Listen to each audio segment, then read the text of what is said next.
चुगलखोर पड़ोसन। क्या कर रहे हो?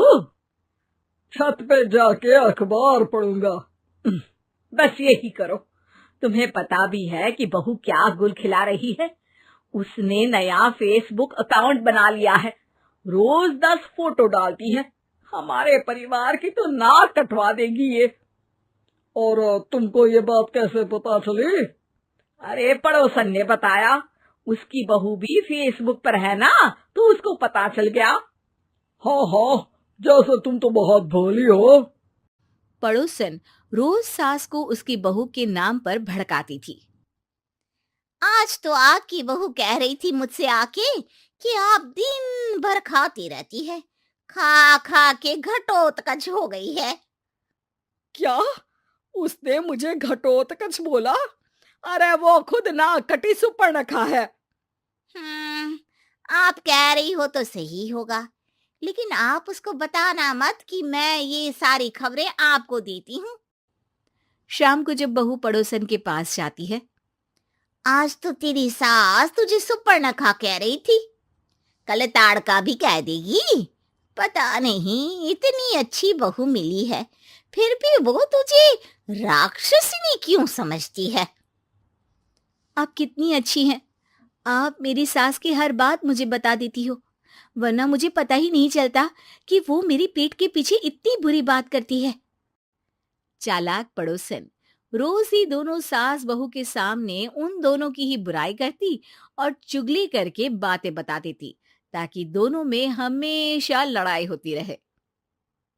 आपने तो बस छत पे बैठ के अखबार पढ़ना है और चाय के घूंट पीना है।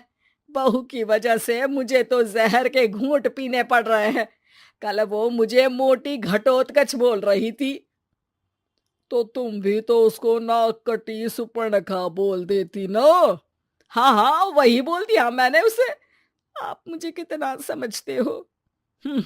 बहुत अच्छे से। अब मुझे वो ये बात पड़ोसन ने बताई ना, वही तो है आपकी शुभ चिंतक। पर मैं इस बहू को ना सबक सिखा के ही रहूंगी। जरूर सिखाना चाहिए, पर आज तुम मेरे साथ शाम को छत पे बैठना, एक तरकीब बताऊंगा। बिल्कुल बिल्कुल, कितना ध्यान रखते हो जी आप मेरा। मैं ना सब ध्यान रखता हूँ। शाम को जब सास और ससुर छत पर बैठे होते हैं कि यहाँ खड़ी हो जाओ, यहाँ से ना तुमको पता चल जाएगा कि बहू की अगली चाल क्या है। अच्छा, कैसे? सवाल मत पूछो, जैसा कह रहा हूं वैसा करो। थोड़ी देर में ही छत पे बहू की आवाज आने लगती है। मेरी सास लायक ही नहीं है। मुझे पता होता तो सास बहू की भी कुंडली मिलवा लेती पहले ही। तेरी सास तो मुझे भी पसंद नहीं है। मेरे पास जब भी आती है तेरी बुराई करती रहती है। कभी सुपर्णखा कहती है, कभी हिडिंबा कह के कामचोर भी बोलती है, अरे कभी कभी तो चुगलखोर भी बोल देती है। काश आप जैसी होती मेरी सास। ऊपर छत पे पड़ोसन और बहू की आवाज सुन के सास के होश उड़ जाते हैं। समझी? जी समझी। सुबह तुम्हारे सामने ये बहू की बुराई करती है और शाम को बहू के सामने तुम्हारी। मतलब आप सिर्फ अखबार नहीं पढ़ते, सारी खबरें भी रखते हैं। अब तो इस पड़ोसन को भी सबक सिखाना पड़ेगा। शाम को सास बहू को जाके पड़ोसन की साजिश के बारे में बता देती है। हाँ, मुझे माफ कर दो माँ जी।